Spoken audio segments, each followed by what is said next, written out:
following program is brought to you with limited commercial interruption. Today's broadcast is being simulcast in broken English. I'm here to show the world. I'm here to show the world. Welcome to the show that we're doing right now. What the hell are we doing on this show? Boy, that escalated quickly. I mean, that really got out of hand fast. It jumped up a notch. It did, didn't it? Let's go. What is this? Giggity, giggity, giggity, goo. Who else but The Q. it's showtime. Gentlemen, let's get down to business. Can you dig it? Can you dig it? Can you dig it? Can you dig it? Yeah, I can dig it, yeah.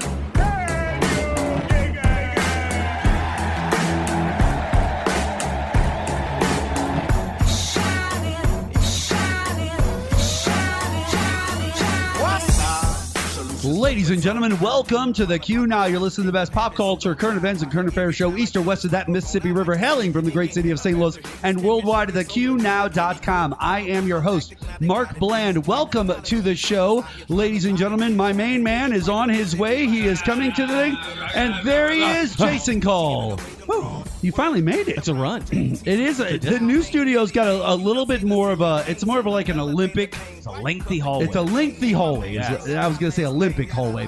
It seems as though what was once a quiet situation that they were putting together behind the scenes, ladies and gentlemen, Project 2025 is now a problem for Trump. We were going to discuss a little bit about that. Biden tells the Dems he is staying and fighting in this 2024 election. And John Scheper, of all people, is here to discuss all this and much more with us.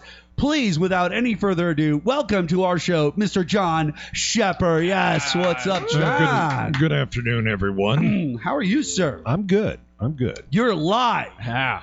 You are here. Every time we've had you on the last few times, it's been via telephone. Right. You have come in because you were living far away, not in areas close by here. So, I do want to ask you a question. Sure, go right Because ahead. it's kind of like been percolating in my mind ever since this has been going down these last few times, because it's been like 3 different times, and all of them were phone calls. And before that, I had John on the show in person a few different times over the years. But John, Yes. a person of your stature had to move a lot over a few-year period. Where is our mindset on the idea of moving Oh, I hate at it. this point in history? Never again. I'm in the house I'm going to die in. You're not making another move at all. I hope not. No plans at all. None at this point. No. Okay. I was just curious because it seems to me like that would be a lot of. I mean, you probably moved 3 different times in the last 3 years. No, brother, I've lost count. I mean, I know you've moved a lot in your life, but I'm just saying, like, you really doubled down, like moving all over the state this last time. Because of school and because of work deals, I guess I moved on average once a year the last 4 years. Wow. So, yeah, I'm done. He's finished. He's done. calling it. He's calling it the end to his game. Yeah. Well, Thank you, everyone. Believe it or not, I've lived more of my adult life here in East Central Missouri than I have anywhere else. That includes where I'm from in Illinois. So this is home. That is true for me also. I've lived here longer than anywhere else.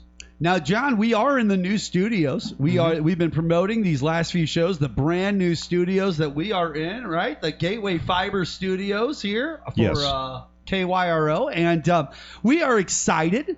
We are excited to be in these new studios with you in person. Yes. Because, a few weeks ago, we did the debate coverage live here with you, John. It was me, you, and Jason. Yeah, we talked a little bit about all the stuff that happened that night. But the fallout since then has been interesting. There has been a ton of fallout. And what was going to be my secondary topic, I could switch it up to my first topic of the night, because President Joe Biden's re-election campaign and the Democratic National Committee raised an impressive $264 million in the second quarter of this year. The total includes $127 million collected during June alone, with $33 million coming in one day on the day of the debate and in its aftermath. Biden has also has $240 million in cash on hand, surpassing last month's reported $212 million. In comparison, former President Donald Trump's campaign announced an even more robust $331 million for the same period after this debate. Despite concerns about Biden's debate performance, campaign officials insist there's been no discussion of him exiting this race at all. Now, I don't believe that. there has been talk with the hierarchy of power players on Capitol Hill. I'm sure, Jason and John, have been. that Closed they door have meetings. been having some discussions. Well, Jason, can I say something about the debate real quick? Yes. Okay, so we were busy doing our thing We here were, during the debate, and I went home afterwards and I stayed up till like 1:30 in the morning. I actually watched the whole thing again because whatever channel I You had. have a sycophant's mind and you're looking to constantly hurt He wants yourself to be in some way, informed. or- No, but He wants to know. the reason I did But Joe Biden When- broke his heart with that look. when when we were doing our thing in here, we were busy. Yeah, We were paying attention to a lot of stuff. Right. Yeah. So, and it was like the second time I watched it and I wasn't interrupted, I had a whole different take on it. And what And- was your take once you watched it a second time? sir? Even looking at it again, like he did, I still feel Biden lost because that was such an epic moment. No, my thing with the debate is simply this. I feel very bad for Joe Biden I do too. because I'm intimately familiar with dementia because of my dad Yes. and what he's going through right now. There's really two It's types. early stages. You can tell. Yeah. You really have two types of people that go through that. You have people that will admit they have it, and then you have people that will never admit that they have it. My dad was one of those people that admitted he had it. You know, he still didn't recognize his limitations. Yeah. But at the same time, he He it's like, understood, yeah. And he was actually diagnosed with Alzheimer's. I don't think that's what Joe's got. I think he's got frontal lobe dementia, just from basically what we see, and maybe Parkinson's. You know, I who knows? Yeah. But I just, if I'm a Democratic strategist, and I don't consider myself a Democrat or a Republican necessarily, but I'm just going to put Let's just say if you were a strategist. I'm going to put on my Democrat hat right now. Okay. What I am having a serious problem with is kind of the arrogance of the Biden family. Yes. Okay, the gracious thing to do and the right thing to do would be right now, Joe, to go ahead and drop out. The problem is, if he drops out as a candidate, how does he stay in as president? Okay, you see what I'm saying? It's kind of a double-edged sword in It that really regards is. because it kind of admits another problem that needs to be focused on immediately. Right. Because of the sake of our security of this country in general. And this is why we've been saying, Jason, Yes. for the last 3.5 years, Joe was going to be a one-and-done term president, and I had hoped he would we be. felt that it was going to be the fact that he was going to be losing a step by the end in this last year. That's Who all would? I've said is Dude's he's lost a 81. step. He's But lost a step. The biggest problem the Democratic Party has right now is basically they're damned if they do and they're damned if they don't. That is true. The 800-pound gorilla in the room is the fact. How are they damned if they don't, though? Because I They're feel gonna- like on the because they're don't gonna- side, they have Possible he another might lose. alleyway to work with on that side. There's two perspectives. One is you can try to fix the presidential race because if things are as right, if things stay on course right now, Trump is going to win in a landslide. And yes, no, absolutely. I don't know about landslide. No, Well, it's not going to be a landslide. Yep. Right now, actually, the debate, probably in my opinion, as a political strategist, put them a lot more even than you think. I think that right now he's got 100. It's your moderates. I think he's got about 100 electoral votes right now. I think that's Never- Oh God, no, man. No, Never he- underestimate. You might Trump's disagree ability with to me. have something We'll terrible find out come out. eventually He's gonna- because we he's can gonna always win. watch it happen live on November 5th. he's going to win California. He's going to win Illinois. He's going to win New York. You tell me another state right this minute that is a guarantee other than those three. The people It you're talking depends about, on though, the next few months. Yeah. They showed a chart this morning. Inflation is down.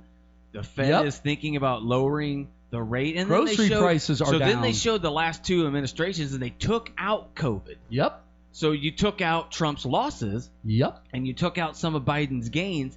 Even taking that out, his GDP is still higher. Everything's still better. Okay. And you don't get that leadership of buffoonery. But here- can, but can here's I go the pro- back to what I was talking about? Sure. Yes. In regards to the fact that, okay, John, we're talking about the political strategizing, right? Mm-hmm. You pivot to the team. That's what I said on the last show. That's what I'm going to say on this show and every other show after it. You pivot to the team now. But there's a much. He is the president. He's the one who's going to stay in power, but you pivot to the team. Kamala's there as the vice president. You're going to make sure Gavin Newsom goes out on the trail with you. You're going to pivot to Pete Buttigieg and all of the younger players that you got to set up for 2024 anyway. So you're kind of like at a loss. You're in the middle of the hell fight right now. You're in the middle of the crap. So you might as well just pivot. Give all the star power and shine to these young players. Hope that that's enough to get you over. Because like I said, I disagree with you. I think that the debate took them more even. It's your moderates. If they go and pivot to the team, the moderates will come back. Because they're already turned off by this other stuff with Trump. They're already the moderates left a couple of years ago. When Trump. you have, and here's the biggest problem. And the way I look at political strategy is path from A to B. Sure. When you have George Clooney, who has been his single biggest supporter, come out and say resign. Of course. When you lose Whoopi Goldberg. Sure, he's got some power players that are saying you need to step down. Some of that is overreacting to fear of Trump being elected. Some of that's like, oh. No, but there's two different things here, though, guys. One thing is if you're just purely looking at the election, the smartest thing to do would be to keep Biden where he's at, go ahead and accept the nomination and have him step down immediately after the convention. That way the money could go where the money needs to go. But the problem is there's a national security problem. Okay, the man has already admitted that his best time of day is between 10 a.m. and 4 p.m. Hey, what happens? That's my best time. What happens when the Situation Room calls at 2 a.m. and says the missiles are flying? He's also 80 years old, You so that cannot- kind of tracks. I guess like that's at the why he has a nursing home VP. too. You know what I'm saying? I get what you're Like, saying, Mark, takes but the over at thing of night. it is we cannot have a part-time president. That's That true. doesn't You know work. what the thing is, though? Any competent Democratic governor, I think, destroys Trump. If he can stand there at a podium and look competent, like he knows what's going on, Trump will melt down. Trump will start saying crazy things. That next debate, if that's anyone else other than Biden, Trump will get destroyed because he can pick on known people. He can't pick on someone a younger person who who's can witty, keep up. Yeah, who's witty. yeah. Like Gavin Newsom. Oh, Gavin would Newsom kill destroys Trump. when he verbally goes on Fox. at least verbally he would. For sure. He's quick. He's smart. And I'm not a huge Gavin Newsom fan either. My personal But opinion of California would Gavin drag it Newsom down, is though. he's a greaseball. He is circling above Biden, waiting for Biden to Oh, fall, sure to he is. swoop Sure he in is. and Why take his wouldn't he, place. though? It's And not if just swooping. Everybody's been talking that Gavin's looking like the dude who is going to be kind of the next dude in line anyway. looks like So a this isn't something that liberals and moderates are surprised that this Gavin Newsom guy showed up and he's going to like swoop Wouldn't in. that be great? No, we've known Gavin for a while. We've watched him make his moves. But dude, he has gone toe to toe with some real liberal haters verbally, and he has shown his wherewithal. Like a Nikki Haley proved to you that she could show her wherewithal verbally until she just did this cowardly. What did she do the other day? She turned her Oh, she went right back to Trump. But I did love you him hear- now. What did you think she was going to Well, do? 6 months ago, he was the horrible, worst person ever. That's what's- politics. what's funny about her- John. What What did- happens when a girl's two-faced with you? You dump her, don't What you? did Kamala What Harris happens do when a to girl's Joe two-faced? Biden during the election? Yeah, she ran. She Hey. basically all but called him a racist. So I mean, But I'm sure you've had relationships in the past where you called the person two-faced because you were having a problem with them being two-faced Well, to you. So it is a bad thing. Nikki Haley said she wanted to vote for Trump because she wants a president who will cut down debt. But then famously back in February when she was running, she said claimed that Trump he added the more most, debt than any other $8 president. trillion, and he did. So what is it? Come the on, most lady. of any president. She's the worst, though. She's the worst. I just remember when Don Lemon got fired for saying that she wasn't in her prime anymore. And he got fired for other things, but that was a big deal because he was making fun of her age. And then what does she do? She goes right out and says Biden's probably going to die in his next term.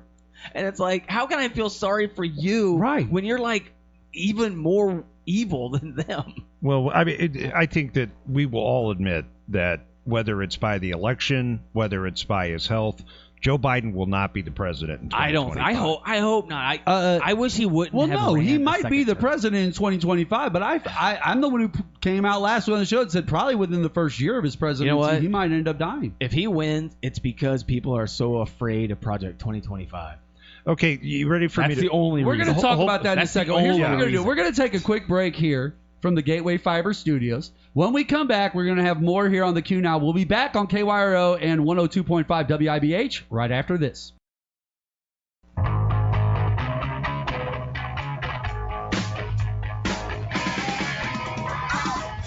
1280 AM KYRO, the Gateway Fiber Studios. Welcome back to the QNow. Mark Bland, our friend Jason Kull, as always, sitting shotgun with me. He's now our new sound guy. That's right. He is the new sound guy. And hanging out with us over there, one Mr. John Scheper is hanging out with us. I think you should promote Jason to be an A&R guy. He could be an A&R guy. I think he looks like an A&R. He seems like he's got the ability. If we put some big old Yenta glasses on you, change your name to Maury. Right, change your name to Maury. Like, what's or his Sal. face? What's Saul. What's We'll his change your name face to in, Saul. in Ocean's 11? Yeah. The guy who was Ross's dad. What's his name? Oh. Now I can't remember that, and that's gonna kill me. It's gonna kill me. Driving crazy. It's gonna kill me. Off the air. If you're gonna mess with Terry, Wasn't it Tom Selleck? No, wasn't that him and Courtney Cox's dad? Or no, that was the guy that she dated. Yeah, right? and Friends, he was. If you're gonna mess like with Gloom Terry or something like Benedict, you better damn well know, right? because he'll kill you. Then he'll go to work on you. He will. Yeah. He will kill you and then go to work on you. Yep. Fantastic stuff. To get us back into our fold, ladies and gentlemen, we were talking a lot about Joe Biden and his wherewithal after the 2024 debate that they just had just last month. And one of the things I wanted to talk about that I think is kind of ties into what we were kind of hitting on near the end of the last segment was simply, if there was someone to take over for a Joe Biden at this current time period, Jason, who would it be? Where are we at? Like, is there someone, first off, that could step to the forefront that we feel? Now, we've had this conversation as like the idea of fanboys of like, who would be the best person to try to run for president of the United States if they could right now? Like, we played that game. But now we're talking about it could be on the board, John. It could be on the board, Jason. If it is totally based on polls right now. Sure. There is only one, and that's Michelle Obama. She is the only one that according to... it would be weird because she has zero political experience. Why would we do that? But I wouldn't say she has zero political experience. But a lot of politicking like, is glad handing and shaking hands, and that's all you do as first lady for full years she was probably with there those people. So, like, I feel like that there is that. But let's be honest. Definitely the reason anyone, John, can become president of the United States, including a plumber from North County, St. Louis, could easily become president of the United States, is because you don't have to have the political background. The reason Donald Trump famously said he would make a great president is what? He didn't have that political background. He wasn't a political guy. He was a businessman. He comes from different backgrounds. You don't have to have it. And it requires somebody with a gracious hand. I do see that Michelle Obama has those qualities. Does she have the support? You know, a lot of people hate Illinois, but I think J.B. Pritzker would do well. Pritzker? Well, you know what? He does a lot of stuff, even though it's unpopular. Dude, they hate him in Illinois, because too. It's right. But you know what? Things are getting better for them. They may not realize John, it. You know he what? kept a whole lot of them alive. John and a lot of Republicans, they just hate when things are getting better. Like right now, if his gas went down 10 cents, he's just like, this is Biden's America. And it's just it's like, what about the 10 cents you just saved? They're in a better place. Whether they like it or not. I am a former citizen of Illinois who voted Democrat for 20 years. Yes. Okay. And what happened? Where did you get hit? If you're in Cook County, Illinois. Did somebody hit you? Illinois is a beep hole. Okay. Yes. And no, it's not getting better. It is getting worse. They've had a lot of terrible leadership. When I'll give them that. When you lose Caterpillar, when you lose, I lived in there Caterpillar's gone. Yeah. When you lose Boeing, when you lose General Mills, but I mean, to be come fair on, to man. Caterpillar, Peoria is not the greatest place on earth. No, but they had just as big operations over in Chicago. They had the biggest building downtown. They have cat written on it. They have the biggest, other than California, they have the biggest single rate of flight. They do. But they also have a lot of crime in Chicago, and that pushes a lot of South people side away. of Chicago specifically, Yeah, where those liberals don't know how to shoot guns at each where other. bad Leroy Brown lives. Yeah, you know. And but no, I mean, it is. Liberals don't know how I to mean, shoot to be guns, fair, Jason. people are leaving cities. So People when you gonna leave laugh a at that city, after if you this go recorded. too far out of the city, you're going to Wisconsin or Indiana or Michigan. What? And for Mark's me, over there mumbling. I'm just For talking me- to myself. Everybody for me, else it in the doesn't audience matter is if hearing it. if I'm 70 miles from Chicago or if I'm 77. If I'm going to live better in Wisconsin, my job's over there. You know, that's how this happened. They act like everyone's like, we've got to go no matter how it is. You know, these people aren't jumping out of a window. You realize that 5 of the last 9 governors of the state of Illinois went to prison. That's what I'm saying. It's a bipartisan John, problem. There were Democrats and Republicans. I mean, here's the thing: whether you're liberal or you're conservative, I would never in a million years use the state of Illinois as an example of it. Wasn't Hassert from Illinois? John, I'm going to make it. I'm going to make that too. Way to go, Illinois. I'm going to take a shot here in the dark, Jason, and I feel like that what I'm getting ready to say is going to pan out. But let's take a shot here. It's recorded. John, I bet no matter who the damn president of the United States is in 2024, 2028, 2032, moving on, it doesn't matter what decade between now and the day you're put into the ground. You're going to just live here in the United States of America, probably not far from where you're at right now in your life. That's all I'm going to say. Like, I'm not knocking you. I'm not slamming you. I think in every single city, there's another individual. John is actually more moderate-minded and more centralized in his stylings, and we've discussed this many times, Jason, behind the scenes. Like, John has always been one of the more moderates, like myself. For sure. The other individuals that might be on the air at this radio station for Fox News or other people that just live around you, they live in all these cities too. And guess what? They deal with the same president in those cities at those houses every year, no matter what. They complain about the other side every time. So it doesn't matter if Biden's still there or Trump's there. The same people will be living in the same places complaining about the same people on the other side. Now, that leads to something a little bit deeper. You see, Donald Trump is flying into panic mode, John. As Americans become aware of his Project 2025 project that he is not a part of, not has written himself, right? Right, John? He has not written it himself. It's not endorsed by his presidency whatsoever. By Donald Trump or anyone affiliated let's with qualify that statement. Jason actually just did it. I'll be quiet. Yes, nobody affiliated with his campaign. That's what we just said. Yes. 3 different ways. But there is a 16-page document that you should be looking at instead. All right, now hear me out. Let me get through my story here, and then we'll get to your 16-page document. Yeah. The Republican Party's blueprint for a fascist America if he wins the White House. Trump's in full-blown damage control mode now. I know nothing about Project 2025. I have no idea who's behind it, he claimed in a desperate Truth Social post. The truth is that Project 2025 is stuffed with former Trump's administration officials. Just one example is John McAtee, one of Trump's most trusted advisors who served as his director of White House Presidential Personnel Office. The idea that Trump has no idea who's behind 2025 is ludicrous. He's claiming as much as an insult to the voters. I disagree with some of the things they're saying, and some of the things that they're saying are absolutely ridiculous and abysmal. First off, if you have no idea about it, fine. Yeah. Great. How do you If know? you disagree with some of it, but the other stuff is abysmal, shouldn't you just disagree with all of it? Right. Like, wouldn't that just be the best thing to do if you have no clue about it? And Wouldn't you lead don't wanna with be that? Yeah. Not I don't know anything about it, but, and then name off a bunch of things Now, about Jason, Trump continued in his post, anything they do, I wish them luck, but I have nothing to do with them. Clearly, Trump and his campaign are worried that their deep connections to Project 2025 are going to hurt his election chances. Most Americans don't support Christian nationalism, and Project 2025 is fully committed to instituting theocratic, authoritarian rule by a minority of far-right religious radicals. Yep. That's literally what it says, regardless of if you believe it's real or not. Recently, Kevin Roberts, the head of the Heritage Foundation think tank behind Project 2025, promised a second American revolution and said that it would remain bloodless if the left allows it to be. No matter what Trump might put in his Truth Social post, by the way, did watch the video of him physically saying those exact words, not hyperbole I did see that at video all. as well. He supports this movement. If he wins the election, he'll have no choice but to pander to the people that put him into office. That means a national abortion ban, attacks on IFV, the overturning of gay marriage, a massive deportation program ripped right out of the dystopian novel, and more.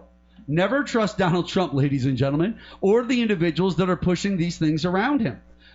But the reason I brought this up is it has really gained a lot of steam that a lot of people are talking about it. With so many eyes on it, it makes it a lot harder for them to double down and utilize it unless they want to just solidify the sycophant fan base, which they're already there anyway. It's not like they need a much more nudging to get to where they need to. Nobody's really backing away from it, though. I mean, just the other day, Josh Hawley the craziest Josh Hawley part. said he endorses Christian nationalism. And that's okay crazy. to be. That's crazy. If you talk. want to What are you be, doing? listen, we here on Nobody KYRO, wants WIBH, our radio stations are available. We have absolutely nothing against any religion whatsoever No, in this world. it's not None. used like we that. have nothing against any religion whatsoever. It's not used like and that. it's not being used in the idea of Josh Hawley is just a big supporter of religion. No, it like doesn't that's mean not we all what it love is, God. guys. It means completely something. Now, John. Well, I think that the clarification that you have to make is you can be basically in favor or supportive of most Judeo-Christian ethics and be an atheist. Sure, You of can course. I of know course a lot you of can. people Yeah. that are like that say, hey, the Ten Commandments, not so bad. I don't believe in any God, but I do believe that this may be a decent standard to live by. Right? Well, it is. The Ten Commandments are actually good morals. Well, ladies and basically- gentlemen, look at what it says. If you don't believe in Don't God, kill people. Don't covet your neighbor's wife. I mean, come on. If you don't believe in God, Why do they the always worry Bible- about getting with other people's wives Whoa, immediately? that's- Like the the second guys one in they always charge, said, it's man. always don't kill, and The then it's guys right to in the charge neighbor's don't want wife, to and it's like, get with why them. are you dudes on the He's in Republican charge. side always wanting to Well, like, deal with in dudes' charge. wives? No, and stuff, if you like- get with the neighbor's wife, that may lead to the neighbor's husband then you're committing dead. You only have another one of the 14 people in commandments. you town guys know the anyway. best way to kill someone, right? You you put take it in a a hollowed tree. out log, and then Yeah. you stuff them in Fill it both with ends. cement. You fill it with cement. You gotta drill a hole. Then you drill man. holes, and then 'Cause you, the gases you of the understand. body. Yeah, I'm Pops. worried about the best way. I'm worried about the people you guys are hanging out with. Well, right. John, you should You know be what, worried though? about the people that we were hanging out with If based off that conversation were- right there. they So were I'm shady. gonna give you 2 points in response. Sure, I'd And- love to hear them. And I think this is something that honestly both parties are not focusing in on enough. Okay. And that is number one, worrying about the down ballot elections. Now, I guarantee you right now that with the whole flap over Biden's Yes. mental acuity, That's taking a lot of the focus right the now. for sure. people both in the House and the Senate that are in contested elections. So in other Yeah. words, they're in elections that you can't call already for one side of that. Yeah. They're very They concerned need about this. those players at the top. Okay. Oh, yeah. So even Unless it's Trump. All Well, he they're does is literally endorse just as you. important. Trump endorses you. You lose every time almost. Oh, that And is that's the not end of it. true, but that okay. is He completely lost a lot true. the last. Oh yeah, we had to keep. two- We two, kept a ticker for the show, bro. Yeah, it was. yeah, It was. he did. But I think, One guy made it. I one think guy the made thing you have to remember is people in this country have a very short memory. it. They do. And so, number one, after January 6th, I think that Donald Trump's chances to win the presidency would have been under 20%. Based on the things that have gone on during the Biden administration, the main knocks against him. Which What are the knocks against? Oh, the immigration thing. Come on. The whole. I mean, What about it? Those gates are still there. Those buildings are still there. The same people are still there. The day he took office is the day that Trump left office. He Like, is nothing has changed. He is literally disregarding constitutional law. In what way?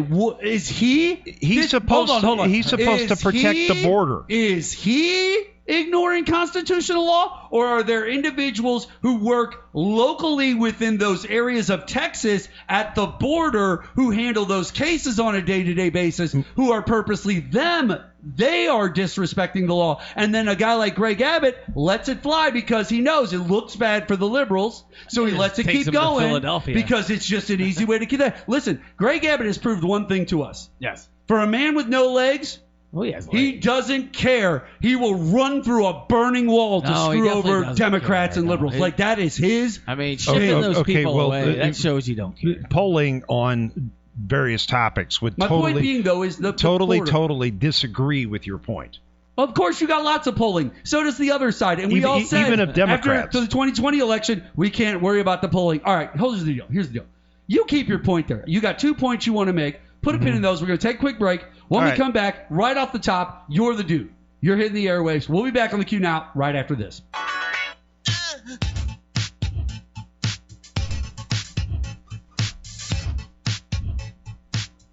1280 a.m. KYRO 105.3 News Radio KYRO.com every single Saturday 1 to 3 p.m. Central Standard Time right here on KYRO.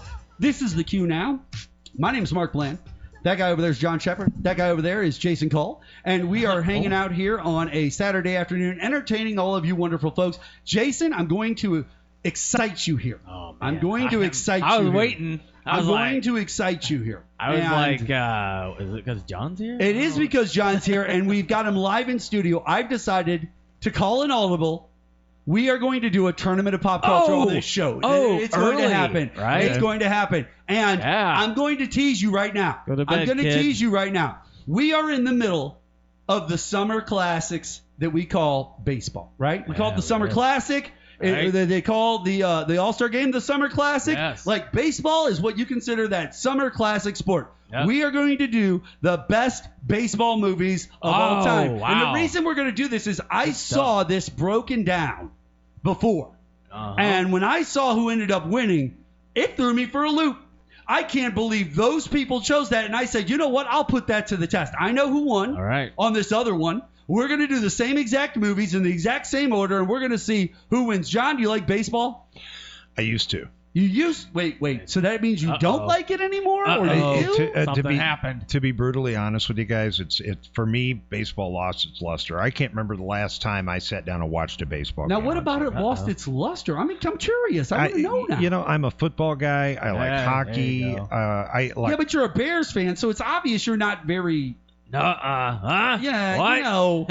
I mean, Come on now. why? Why? I mean, Why are we doing this? He's got pink nail polish, bro, and he's going to be trying to throw like 60-yard bombs. Okay, No. like it's going to not work out well. I hope you know that. He has a pink you had phone. a dude. He You has had a a dude pink who at least phone, knew too. the system. He was as good as Caleb when he was in college, and he probably would have panned out the next couple of years and did fine for you. I And he was a runner, I and he was- knows what it's like. The NFL's like. I was not in favor of releasing. I wasn't our either. I quarterback. would have Fields? rather have gotten more Justin offense Fields? and Yeah. went Yeah. with him and I think made he's. sure you got the two best wide receivers. I think first and foremost, he went to Pittsburgh. I Yes. think that within the first 3 games of the season, he'll be the starter. oh yeah. Oh, in Pittsburgh for sure. They And- already know that. That's why they do what and they I did. think I think they'll be in a Super Bowl within 2 years. Now wait, is Russell there? yeah. He It's is. him and He Russ, is. right? He is.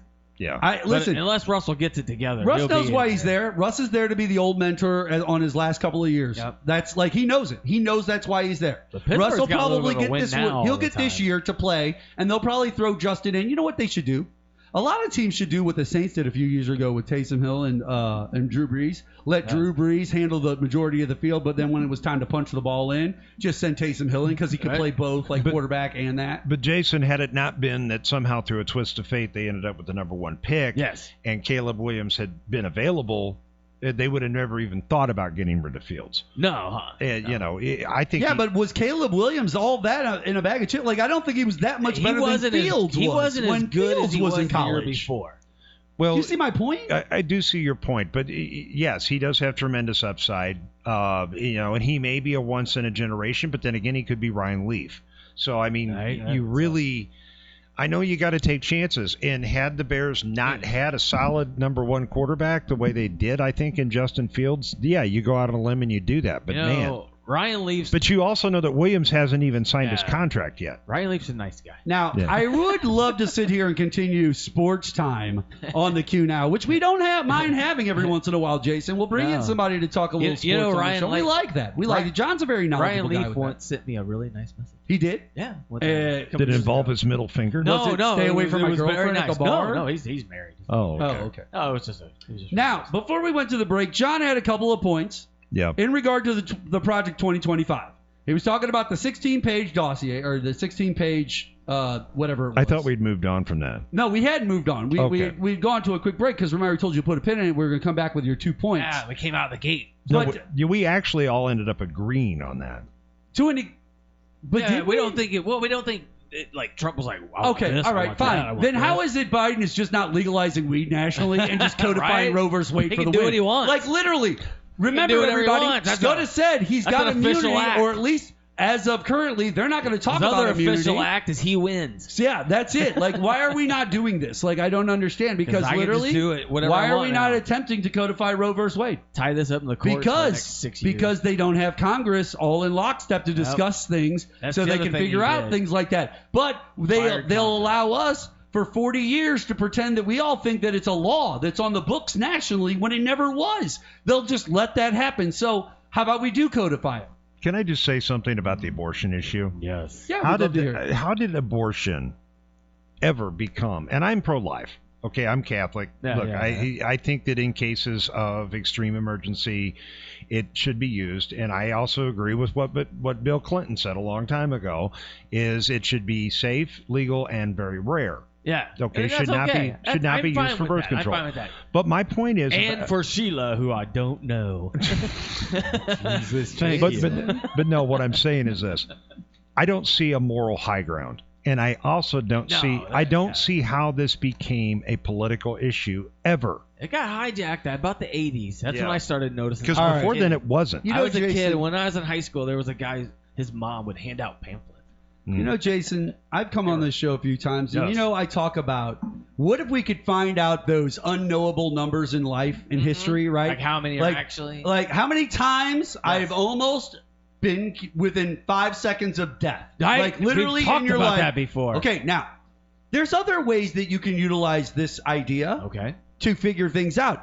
I like that. I would love to know how many individuals in all of history had abortions, how many were religious in their basis, Every and one of them. I would like to know the physical breakdown of how many Every were one of liberal and voted liberal, were Democrat and voted Democrat, Yes. were Republican and voted Republican. I want to know the family, like the family breakdown of like, I bet you when it's all said and done, John asks, how does this become something that everybody's talking about? How does it get on everybody's mind? I'll tell you where. In small towns with churches and the son that got away and did something stupid and they got to keep it quiet. And it happened a lot across this country for eons and centuries until we got to this time where we have social media and you can't get away with it anymore. I'm pretty sure That's how it happened. I'm pretty sure if you look up top 10 states for abortions per capita, Most the are red. majority are red, and they're not all Democrat people. And that's with huge having cities like abortions. L.A. Right. L.A. and all those dirty liberals doing all their stuff, right? They're doing it. I'm just going to say this. Like- There's a ton of Republicans that are pro-choice, and there's a ton of Democrats that are pro-life. Oh, sure. This should not be a party line My issue. parents vote Democrat. They're huge. I think my dad voted But for why would Bush it not once. be a party line issue? You see, it's either we are able to do it or not. So if it comes down to a Well, it's like law he said. being able to do it, It's not a political decision. It's a moral decision. But that's a medical decision, too. Yeah, I mean, you're right. exactly. But John, unfortunately, the political parties grabbed these topics, threw them into their boats, and decided to stand on pulpits in front of large swaths of voters and purposely talk about them openly. Probably because they heard from a lot of those large swath of voters in smaller conversations that topic come up a lot. So therefore, they fold and take that on as their burden because they know these people ride with that. That's why I feel. I'll just say this in retort. And I don't think that there needs to be a retort. I feel like you could understand and be like, oh yeah, you're probably right, I don't Mark. necessarily disagree with you, Mark. But what I'm saying is, it would behoove, honestly, both major political parties to back away from this issue. Yes. Because it's a rhetorical issue. You're not going to change anybody's mind. Nobody who's been pro-choice all their life is going to sit up in bed one morning and say, oh, now I'm pro-life, or vice versa. Yes. I do not. You know what, think so John? either. I think that you were right earlier about, I thought we moved on. Let's move on from these topics. I think you're right, because I want to just get to our last little quick one before we hit our break, and then we're going to come back with a tournament of pop culture to blow all of your minds. That's It's going right, we are. it's going to be super exciting. Prepared. According to U.S. intelligence officials, Russia's efforts to influence the 2024 U.S. election aim to undermine President Joe Biden's campaign and the Democratic Party. Their information warfare tactics include covert social media accounts and encrypted messages channels targeting key voter groups in swing states. While Russia's preferences for presidential candidates haven't shifted significantly from the past elections, they seek to exploit political divisions and erode support for Ukraine currently. The U.S., Canada, and Netherlands have issued a joint advisory warning about Russia's social media bot farms spreading disinformation. Russia, China, and Iran are the primary players in election influence efforts around the world. Now, the reason I brought this up is, This was something that came Right. across my board, and Of it's like course they are. Come they on. tried in What are you talking 2016. about? This is why we had the famous Yes. Russian election interference talk that was all BS, right? They were probably- No, it no, never it existed. wasn't. It was all BS. Russia was never involved. They didn't do nothing. Listen, No, they were. Donald Trump and Vladimir Putin were mortal enemies in 2016. Mortal enemies. Don't you ever say they weren't. He seemed to like him a lot. Obviously, I'll the give him 2020 election, they did more. That's where that kind of like reared its ugly head so that they started like doing all the stuff to go after them for all these things. You know, I remember. And now it's 2024, guys. I remember the Mueller report showed a photo of one of the Russian disinformation things, and I actually had seen that on Facebook. But Jason, do you want to know what's interesting? yes. The percentage of uptick of Russia's, not interference, even usage of the United States sections of the grid, because these are all statistics that can be tracked, and they are year to year. It jumped up by 56% from 2015 to 2016. Now, that is a lot. And by the way, who was involved in the 2016 election, Jason? Donald Trump. Who was in the 2020 election? Donald Trump. And who's in the 2024 election? I do believe Donald Trump. And then those are the only years Russian election and Russian traffic to the United States has been boosted and has stayed at those levels or higher since. And that's crazy because it's like, guys. It may also have been that they Really? just perfected it at that time. Like Trump just happened to be there. He just happened to be that Yeah, guy. I mean, you It's know, possible, baby. You could be right. It's I'm not gonna say hard you're to look wrong. at him and figure out what can divide people. Okay, so here's a point to be What made. can divide people? Right? On- they know. on, they do it. You know, They do it well. political manipulation, Yes. subversion. John seems to be really talented at this. So go But ahead. Yeah, I tell have us a about it. graduate degree in Homeland Security, Yeah. so I know a little bit about this. But here's where I'm going He's with got a this. voice like I silk. think he just likes to election All right, interfere. keep your eye on John. Go ahead. The United States is the king Uh-huh. of election interference. Oh, sure. We meddle Of course in we have. everybody's We elections. do. We did it all the time. We're in the 60s king and 50s. of controlling Oh, in the the 50s and world. 60s. Are you You- kidding me? yikes. But let me give you the point about. Why do you love beating your chest about being the big dog so much? No. Come on now, bro. I don't. I think it's wrong. But here's the thing. You think it's wrong we're in the top dog? The John hates America. no, to beat your chest about it. You might want to Okay. hit InfoWars across the hall or No. something. I don't want to do that. All right. Go on. You don't want to do that. Are you done? I'm listening. Go Okay, ahead. so here's the thing. See, what the road you guys are going down is exactly the road that the Russians and the North Koreans and the Iranians and all these people want you to go down. Oh, we don't believe everything we're talking Okay, about. We so- just discuss it on our show. But what I'm saying is this, okay? There has been election interference since post World War II Of course. by the Russians on our elections. By and what the they- English on our elections. But what they do is they mess with both campaigns, Of and course. that's proven. So what they want Republicans to think is that the Russians are manipulating the elections for the Democrats' favor. They want the Democrats to think the exact juxtapose. The truth of the matter is, I got Trump shaking Putin's They hand. are- like, that's my problem. No, on but this side, I don't have Biden doing hold that. on a minute. Yes, sir. Okay. They don't care who wins. Of course they don't. And if you think that they do, It's that's about the people, not the people. That's or a the fool, presidents that's a involved. fool's errand.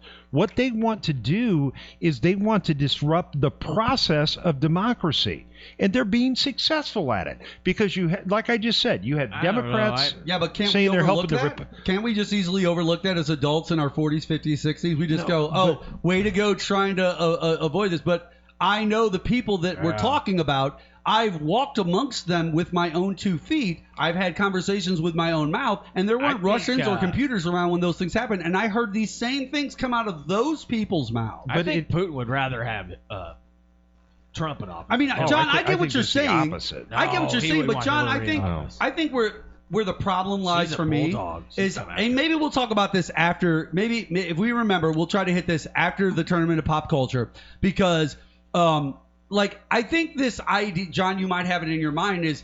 Oh, Mark and Jason, because they talk about liberal politics or these ideas, they tend to run down these like conspiratorial things. And I go, oh, except for the fact that we just talk about these things for a reason. We talk about them because they're topics on a show. We don't necessarily believe 100%. I told you, I knew about Project 2025 for a year and a half before I even brought it up on my show once. Okay, but here's what I'm saying, and we'll close out our segment if you want to. That's or fine. whatever. That's fine. But here's what I'm trying to say: the goal of their meddling in the elections is a parallel effort, Even effort to have everyone Yes. in the United States, whether political party, that makes no difference. right. They're trying to shake the confidence in the electoral process of everyone in the United States, and they are succeeding. All right, fair enough. Ladies and gentlemen, we're going to take a quick break. When we come back on the Q Now, we're going to have more with us and the Tournament of Pop Culture. It's coming up right after this.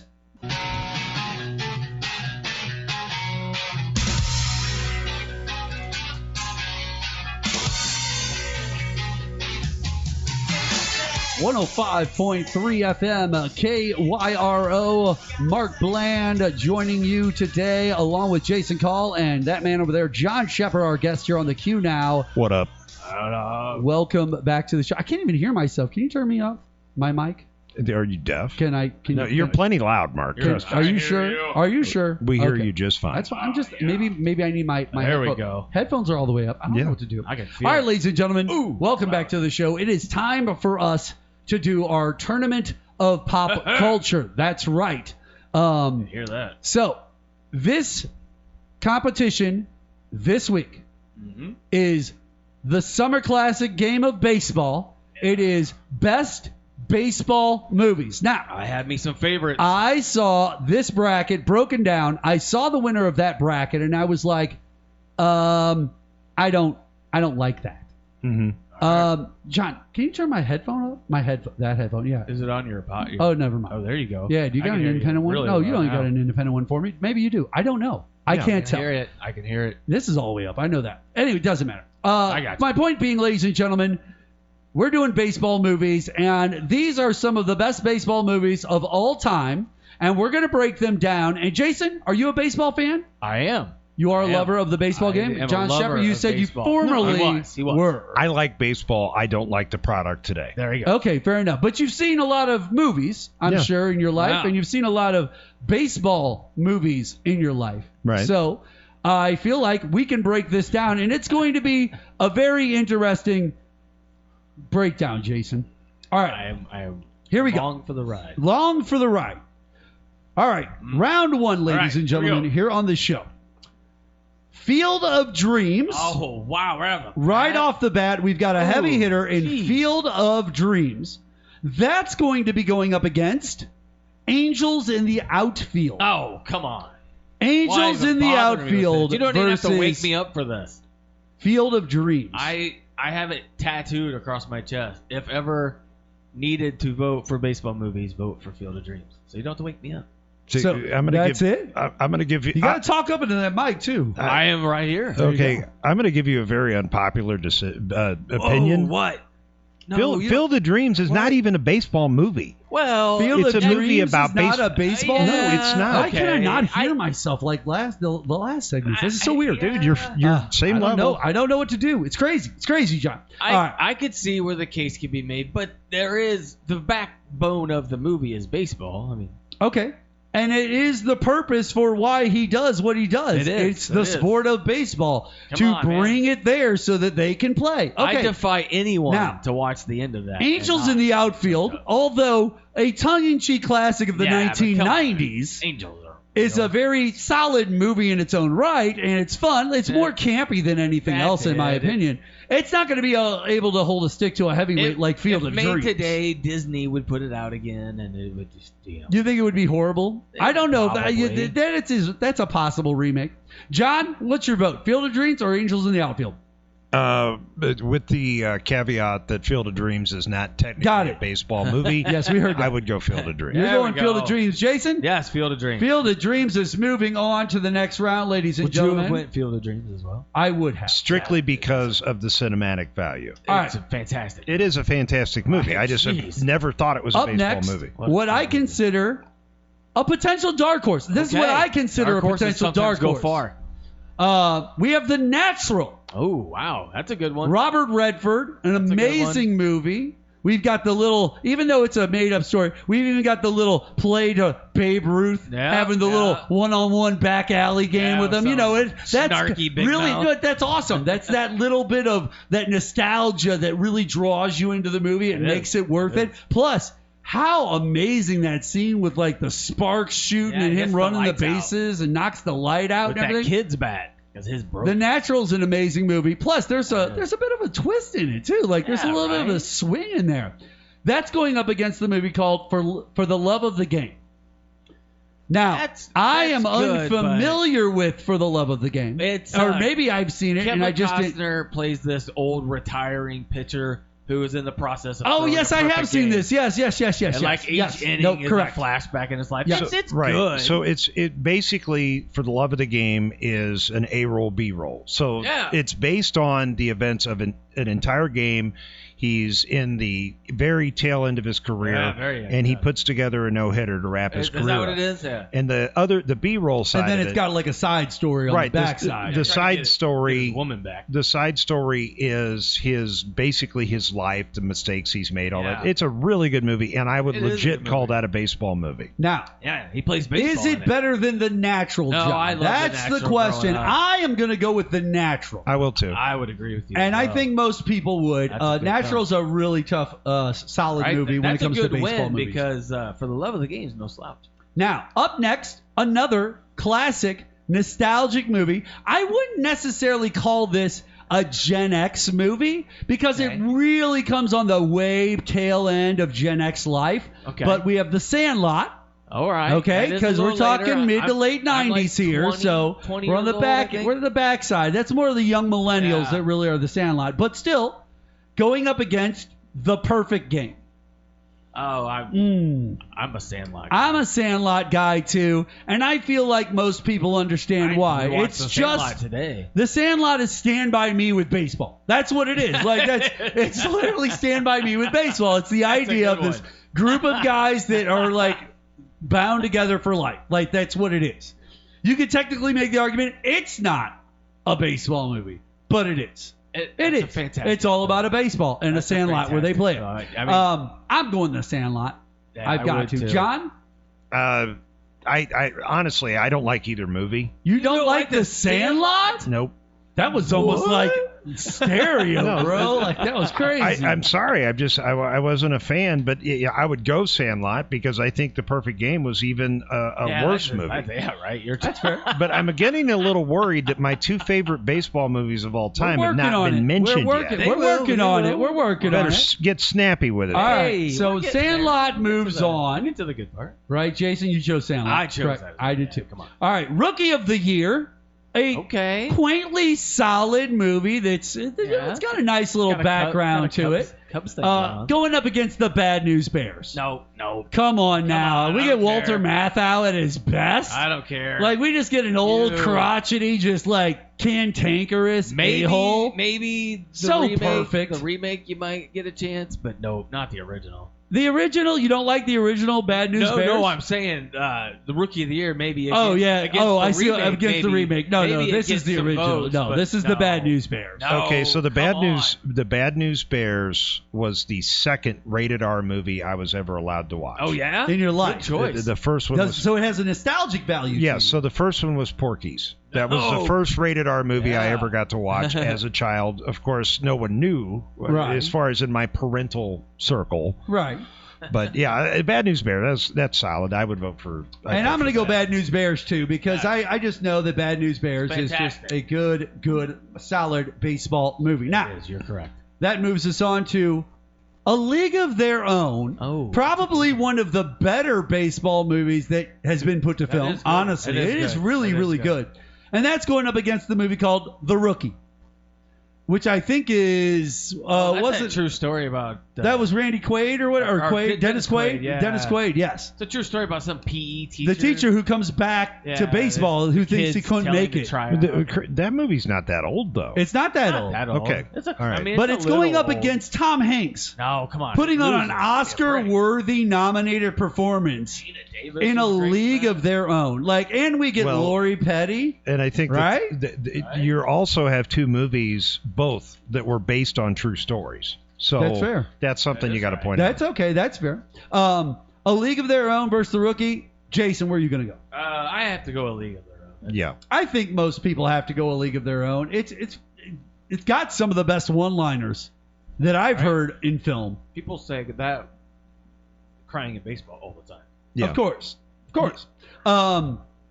Next up, another true story, 42, which was an amazing story. It was a really good movie. If you get a chance to see 42, I would totally suggest you take advantage of it because it was a fantastic movie. It was good. Now, it is also going up against a stellar film, a powerhouse, Jason. That's all I could say about 8 Men Out. Oh, wow. 8 Men Out. Stellar cast, top to bottom. Yeah. Ray Liotta, all of it. Like, 8 Men Out, and true story, 8 Men Out is probably one of the, wow. 8 Men Out's up there. It really is. And you realize that 8 Men Out and Field of Dreams are linked. I guess, yes, because it's the same team.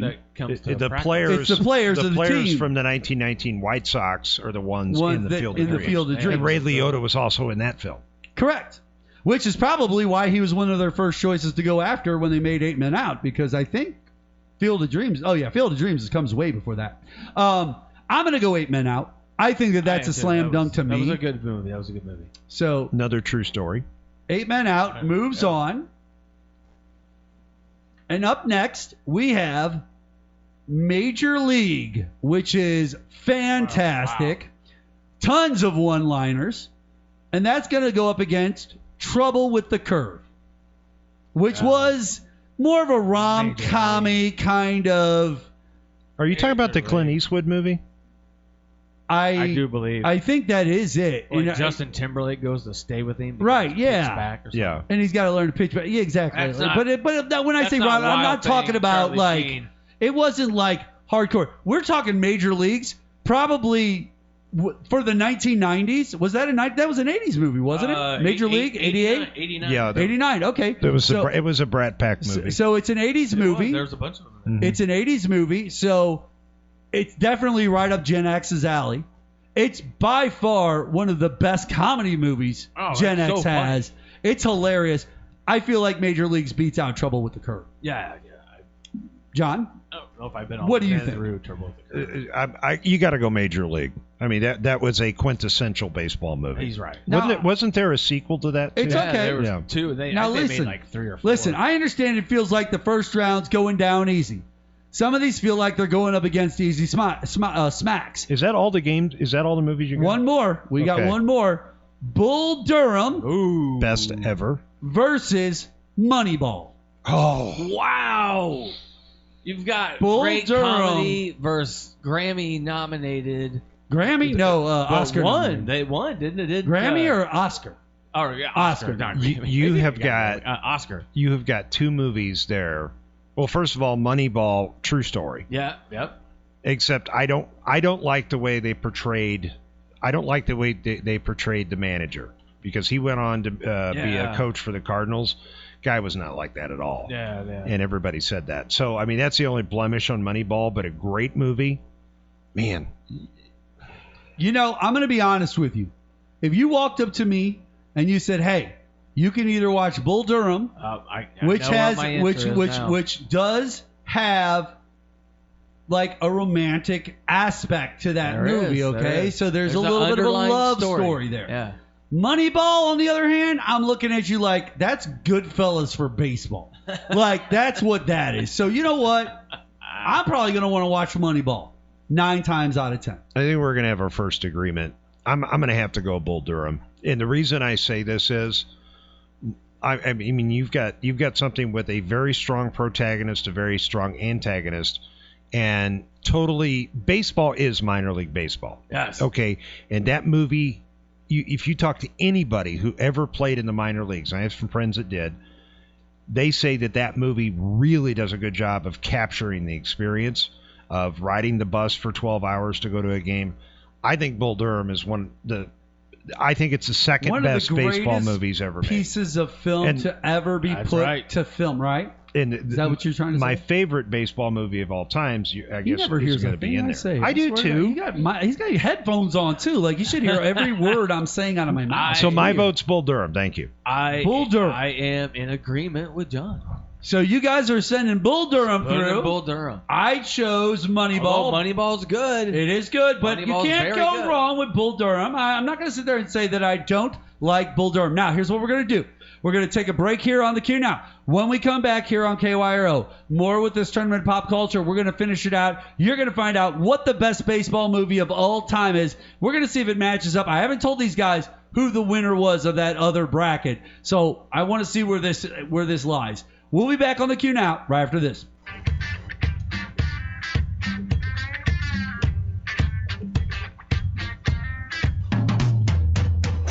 $12:80 a.m. at KYRO. Welcome back to the QNow. We are deep into this tournament of pop culture. Best baseball movie of all time. We were talking off the air. John, he had a movie that he was hoping would make it. But unfortunately, it did not make the cut. Honestly, it's a pretty obscure movie. Okay, that's fair. I think it was on HBO. Yeah, Yeah. it was. It never Yeah. came out on the big screen. It Yeah. had Barry Pepper, Billy Crystal. Yeah. It really had an impressive cast. But what it was the Roger Maris story. And and a lot of people don't realize this. Roger Maris actually was playing for the Yankees when he broke Babe Ruth's record. People weren't happy. They were not They happy. were not happy. And, there was actually pressure from all sides to keep him from breaking the record, including from the Ruth family. Yes. And, I mean, this guy, it tore him to pieces. Of course, what was it, 2 years later, he came and played for the Cardinals and finished his career, I think, in Cincinnati. But just an amazing story. And I think Barry Pepper is one of the greatest actors that we have right now. And I think he's very underrated. He was good at that. Yep. That's my favorite baseball movie. All right. Moving on to round 2 of this tournament. We start off at Field of Dreams versus The Natural. Natural. Now, that's a tough matchup right there. That's a Partner of the Seas type matchup right there. You've got people that are going to love both of those movies equally. Voted for Field of Dreams in the first round because of its pure cinematic quality, but The Natural's a better baseball movie. Now, I agree with John 100%. I'm going to go The Natural. Also, Jason, where are you going to go? I would have went Field of Dreams. Field of Dreams. I watch that more regularly than I do. Like I'll watch The Natural when it's on, but I would actually go and find Field of Dreams. Okay, so we have moved The Natural on. But The Natural's great. in this tournament. In this tournament, The Natural moves on, and I feel like personally, like I said, it's a parting of the seas. It's going to be a really interesting mix of ratios of win-loss for Natural versus Field of Dreams. If you went over 10 different times for voting, it's going to go back and forth a bunch. Like it might every other round go back to the other one. Up next on this wonderful tournament of pop culture, John, we have The Sandlot versus The Bad News Bears, Jason. Ooh, Basically the same movie. Not Right? really. I mean, but not really. I mean, the Bad News Bears does give a dated vibe. I mean, it is old, so it does kind of look old. But The see, Bad News Bears more directly is about baseball as Yes. far as like a little league Yeah, team. the Sandlot's about kids becoming friends. I can relate to the around bad- baseball. Yeah. Right. When I played Little League Baseball, Corey League, Yeah. our manager did actually sit there and smoke unfiltered Luckies and drink beer during Sure. games. So I mean that These to things me, are probably commonplace. That stuff was that would 70s ne- Little League. Right, that is stuff that would never happen today. No. So to me, that's like nostalgia. That is true. That is true. If I'm taking these two movies on the merits of who they are, and I'm taking into account the value of the nostalgia, when I was a young kid, I'm watching Bad News Bears on VHS tapes in the mid 80s. I'm watching The Sandlot kind of on the same thing, but getting ready to start doing DVDs, or we're around DVDs, like making the transition at that time. So there's nostalgia in both regards to that. At the end of the day, Sandlot, I feel, is the better of these two movies. That's where I'm going to lay my hat. Yes. I'm saying The Sandlot. I am going to agree with you. All right. Only because I remember buying Sandlot first when I got a DVD player, but I did buy a special edition of the Bad News Bears when I saw that. And So I will not to give them any. I will go ahead and Flack. give the dissenting opinion here. Okay, give us the dissenting opinion, sir. Justice Scalia with the dissenting. No, to me, the Bad News Bears was more of an iconic movie, and to me, it was might be more right, you about might be baseball. right. To a The Sand- generation. I mean, they didn't. Yes. They haven't redone the Sandlot. No, and The Sandlot was a coming of age movie. That It was. based around. It you was. know, I don't know. You could go either way there, but I'm going to go ahead and dissent. Makes me want to watch. That's both fair. Now. I want to That's watch fair. both of them. Right? actually. I'm gonna stay For up all sure. night. We got a heavyweight matchup next, boys and girls. Oh boy, here we go. We really do. 2 Kevin Costner flicks. We're going down that road, though. Yeah. A League of Their Own Mm-hmm. versus 8 Men Out. And that's a hell of a matchup, right? That is. Because both of those movies have strong merits on their own accords for why they're so good. Not to mention the way they cover the sport and the way that it comes off and the way that it looks. Like, in A League of Their Own, they really grabbed that early days, old 1940s, 1950s, 60s vibe of the colors, the way it felt, the way it viewed. Amen Out also did a great job in the regards of like the aesthetics, the way the movie looked, the way that it felt. Amen Out kind of's got that grittier vibe to it, though. You know what I'm saying? There's a little bit more of a grit But if to 8 Men Out. if you really break down the Black Sox scandal, that was as much about Arnold Rothstein as it was. Oh, sure. The players. Which is what makes that movie so great, because it really tells that story of that man in a unique way. And for me, 8 Men Out is an emotional roller coaster. You know, it's like will versus greed versus whatever, good, bad. And you know what 8 Men Out has that none other have is these are real people with their real names. Well, so was League of Their Own. Well, some of them, like Tom Hanks' character, Well, was modeled after Jimmy Fox. Yeah, but all of them were based But on some real of the people. women- Right. But whereas in 8 Men Out, they used their names like he was. Like it him, was it that was person. him. No, They I called get it. him Joe Jackson. They called him, and I get it. Both it was fantastic very, movies. It's very authentic. Although that's how it was from what baseball stories I'm really say. split on the either women- way, guys. Like, the I women- really am Well, split on this. here's because- my tiebreaker. What's okay? your tiebreaker? Let me hear. My tiebreaker is League of Their Own captures the World War II era when there were not men available to play baseball, so women played baseball. It was a very good movie. I really kind of thought 8 Men Out was really more of a crime story than necessarily Told about through the baseball. eyes of baseball. Based on that and that alone, I'm going to go ahead and go with League of Their Own. Okay, All right. Jason, where do you stand? I'm gonna make you decide Oh, because I'm good with both, but I'm gonna go 8 Men Out Fair. because Okay. I find that story more compelling because my mother's side of the family are all White Sox fans. all right. So That's fair. My Yeah. father's side they're all south side of There you Chicago. go. See, All right. There. Those South Side liberals. Oh. Hey, um, we like baseball. I'm too. gonna go 8 Men Out. I love A League of Okay. Their Own. Yeah. I think it's a fantastic movie. I just feel like up against 8 Men Out, that true story, these people really existed, and that's just kind of a small microcosm of what our culture was like at a different time period. Okay. You know? Up next, in our final one of this round of 8, Major League versus Bull Durham.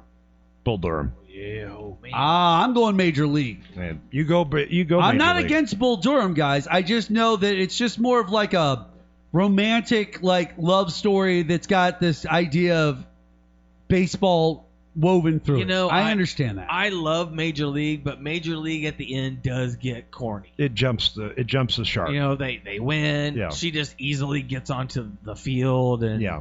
so only because sure, of but that, it's designed to be that I way. know it's designed to be. But Joe Bull Boo Durham- needs a refill, Jason. Are you kidding Right, me? right, Joe come Boo on. needs a refill. right. F you, Joe Boo. I'll do Yeah, it myself. Right, yeah, right. Like, come on now. I don't have that with Bull Durham. He drinks his rum. By the way, I don't ever have anyone recommending Bull Durham So to me I either. feel like we're both lobbying Jason right now because he's got the tiebreaker. But I hear So about major leagues all the But time. here's my thing. Yes. Okay. Yes, Anson and Scalia. Please. Bull Dissent. Durham, my second favorite baseball movie of all time. Yes. But Bull Durham is the quintessential baseball movie. It is. I don't really It's think rated R. you get to know. see Susan Sarandon's. You know Right. what? There you go. Okay, the See, cast. I feel like that's Woo. what's helping you guys, and I don't No. think that that's fair. But, But okay, it- you choose where you want So to go. the chiseled old minor league veteran who had like 3 weeks up in the major leagues, so he knew what that was all about. Just trying to finish out the season, on his way to being a minor league manager. You know, the character. It's something that you can really truly believe that if you were in Durham, Kakalaki at that particular time frame, totally happened. Yeah. And it did happen. That was the guy. They brought Those up, guys came in all the time, probably in that town. If they had a red hot pitcher that it was bound to make the major Yep, leagues, they'd they'd bring bring a in dude a like that. they'd bring yeah, in a for pony. like a couple weeks or something. Yeah, they bring in a pony like Yeah. Costner's character. That's fine. to do that. That's fine. The fact that it emulates real life is great. They all emulate real life, right? I'm going to go Bull Durham. Oh, yes. Even That's fair though I enough. do like Major League. I like And I like watch it too. I own both on Blu-ray. It was one of the first Blu-ray movies I purchased. I just think that Bull Durham is more believable. All right. That could Yeah. really happen. Yeah, I don't think baseball players would actually do that. I don't know if they would Jason? behave like that. We are down to our final four. Ooh, they're always good. And this is going to be tough, guys, because we do Right. have The Natural in round Okay. number 3, going up against The Sandlot. Now, that's a tough one because the nostalgia of The Sandlot pulls a little bit. I'm in college when The Sandlot comes I out, was a and it kid. was a great movie. I was a kid and I loved The Natural. The Natural was awesome in the late Yeah. 80s when you got to see that. Yeah. And like I said, it's got a real... When did The Natural come out? Like, I think it was I- like 80, I thought that was like 82.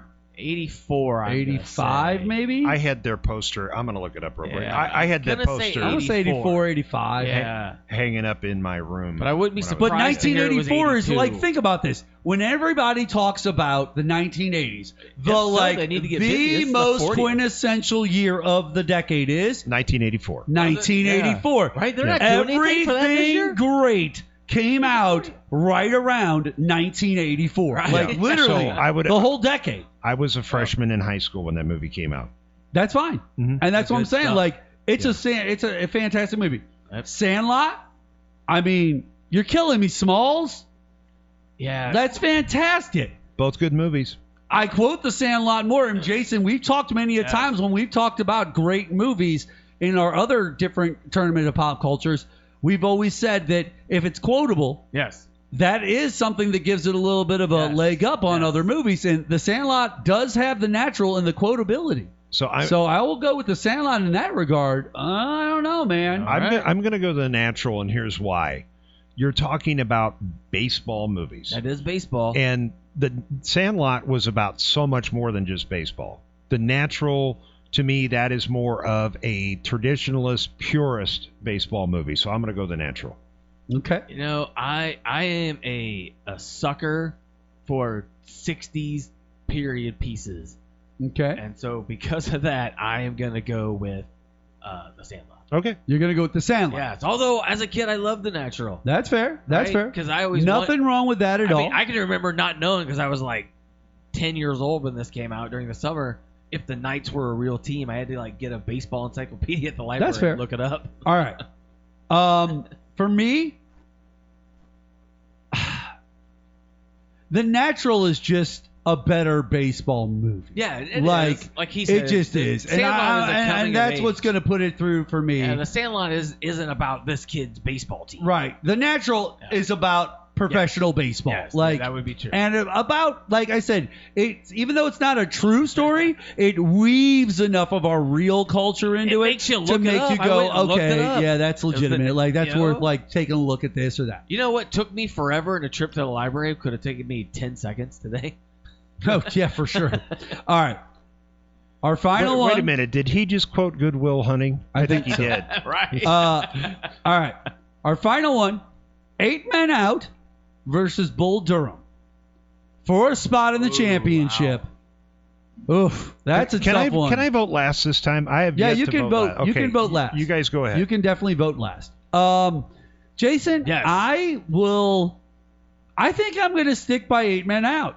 You know, it's funny. Each time I'm looking at these movies, Yes. Bull Durham overall as a movie, I guess just in my opinion personally, doesn't hold up as strong as the movies that it's been up against so far. That's why I've chosen against it every time. And I know that 8 Men Out is just a better movie than Bull Durham is. I just know it is. So I've got to go 8 Men Out. And I am going to go Bull Durham, and then... That's fair, because that leaves you, John Scheper, Yes. our guest here on this episode. What makes it to the finals? Your love for Bull Durham? Is it the quintessential movie? Or does 8 Men Out and the time period piece on Arnold Rothstein trump it? He just used. I even said Trump. He said Trump. I even said Trump. I am gonna go 8. Oh, he stopped for a second, Jay. He was there. You almost made it. He was there. This is harder than I thought it was gonna be. So subplots, twists, everything. Bull Durham. Sorry. Bull Durham. Wow, Bull all Durham. right. Way to go, All right. Bull Durham. So Bull Durham is in the finals. We're going to take a quick break here on the show. When we come back, we're going to nail it to the wall. It's going to be Bull Durham versus The Natural. Right after this.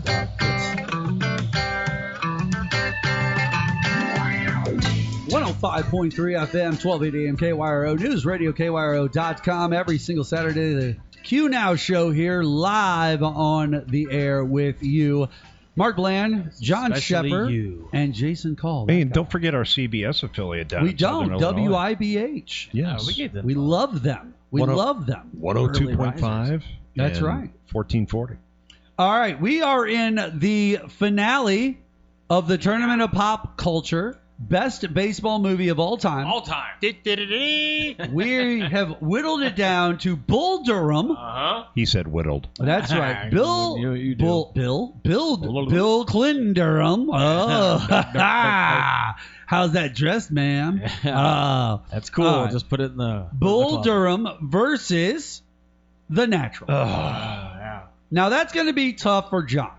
It's going to pull on all the heartstrings. I have not had the problem choosing against Bull Durham, and The Natural by far outweighs Bull Durham.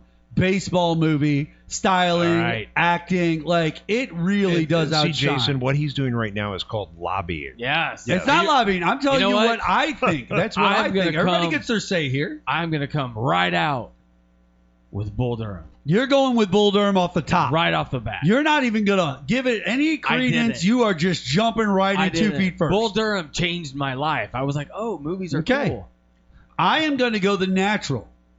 Okay. Which, there we once go. again, it's only John, fitting. The final decision The is final John. decision will lay on John after he complained about how he never, ever got to be the final person. And now it's twice in a row. Look at Yeah. how the world works. Now, John Scheper.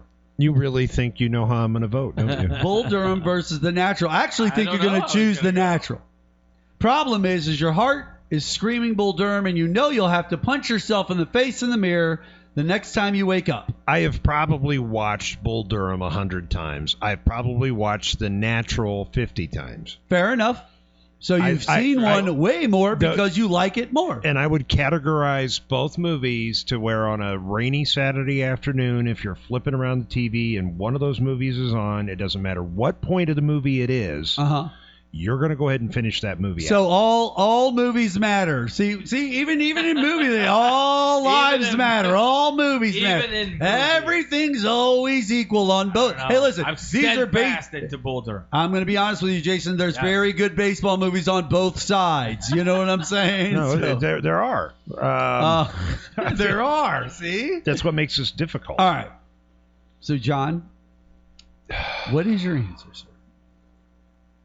Drum roll, please. See, and when we get our soundboard, Yeah, when we get, you can, and it's boom, and then ding, and we can wait for John. And you're like Fred, then you're like really like him, but we're not that show. We're just, I deal with high stress situations all the time, but I mean with this, I'm really starting to feel the pressure.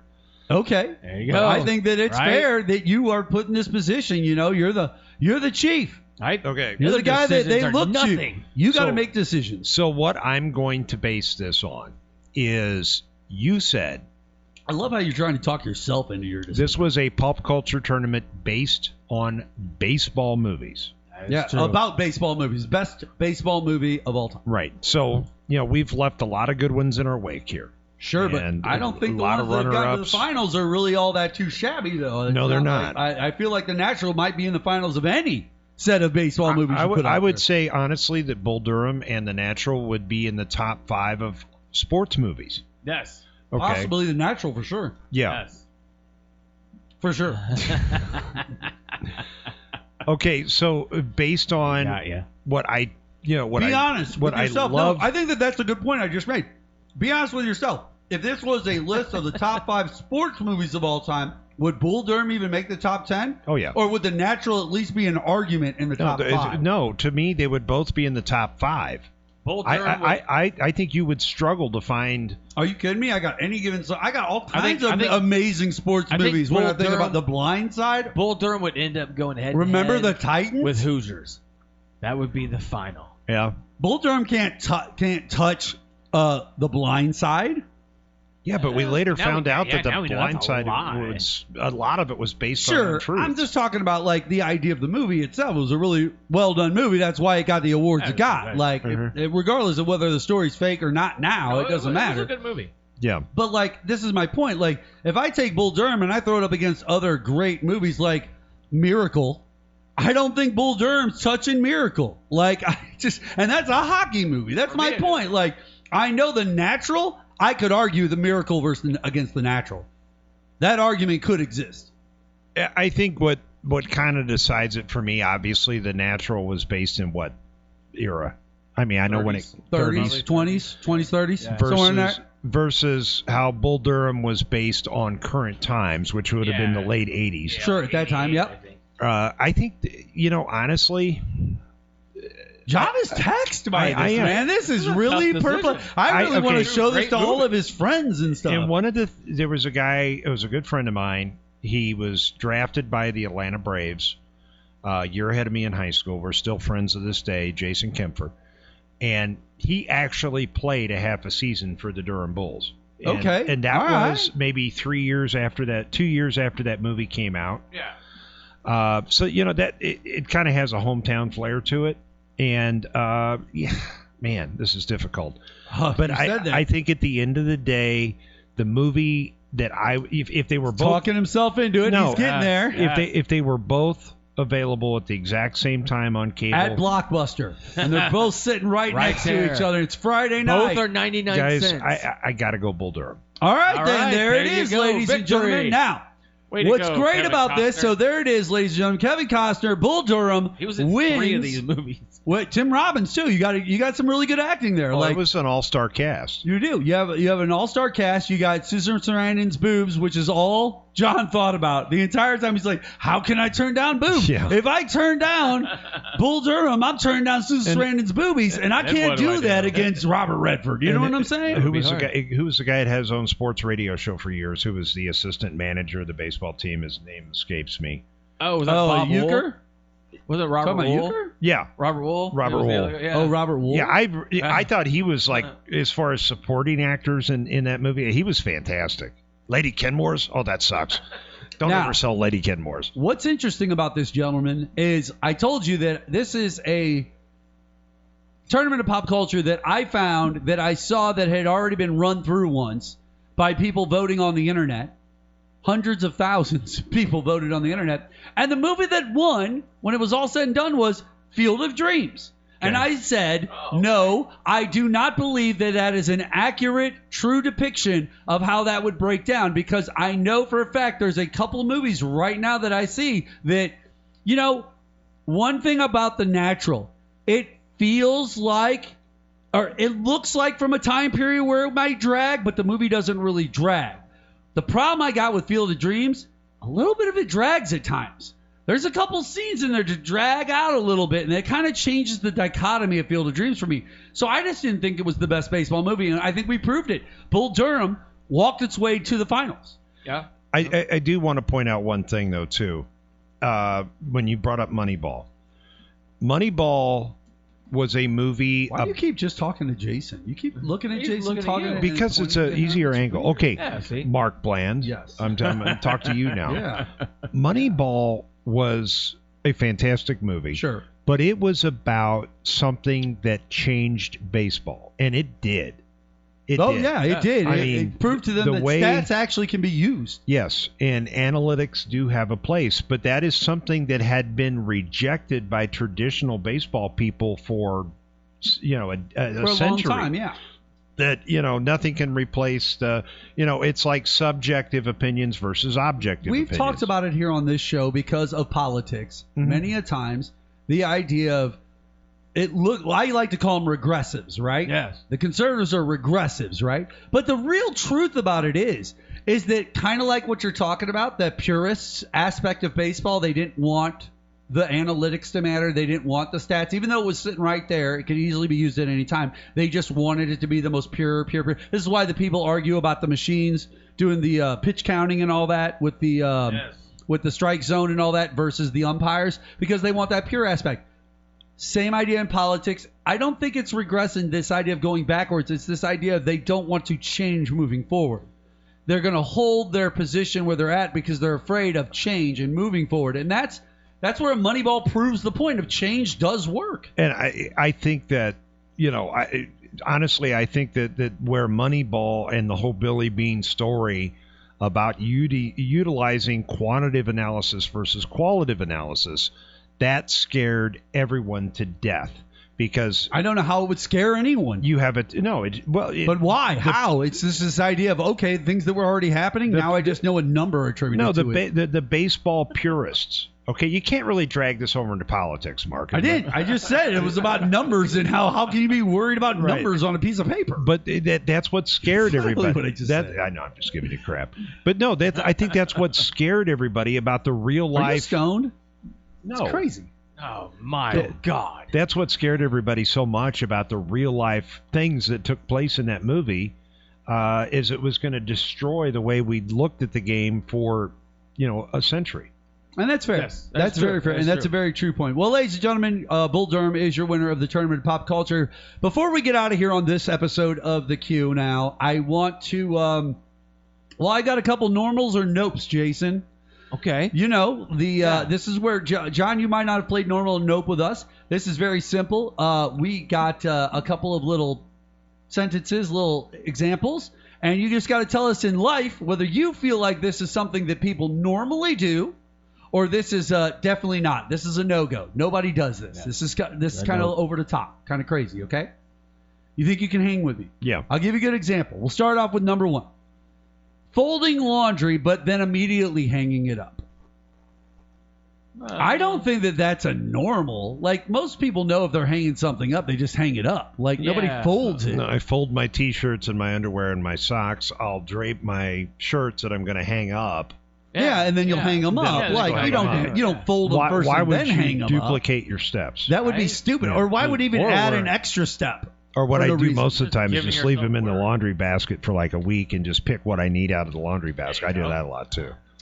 The inability to touch your toes. Is this normal or not for most I people? would say that's not normal. Well, in this, The inability to in touch this- your toes. Not when I say that, I'm not saying like you don't have the ability to touch your toes. What I'm saying is most people, the first time when they lean down to try to touch their toes, Yeah, they can't they're get not there. physically close enough or can't get close enough to do it. So it's one of those type of it things. happens. It's probably not normal. I think it's just a body proportion thing. Yeah. Could be a body Yeah. proportion thing. Like I I knew a guy with really long arms too when I was in middle school. like reaches for over me both. personally, all my height is between my waist and my head, so my torso is all my height. I can touch my toes easily. You just look like you constantly are the Fred Flintstone car, like it's all upstairs and just legs. yeah, pretty much. running at the But bottom. at least I'm not Barney Rubble. That's true. Dipping your fries in your shake. I've done that. People. I do mean, that. everybody's I don't. done that. I feel like that's a normal. If everybody's It's not- done it at least once or twice, It's I not feel like something that's a normally normal. do. I prefer mayonnaise with my fries than With, ketchup. with like a lot Now, of pepper on some top. people. That's So just you just like eggs. You just love eggs. Spiced eggs. Yummy. If you have a good mayonnaise and My and a name's decent Crap amount of Boy. I got pepper- eggs for my legs and beans for my spleen.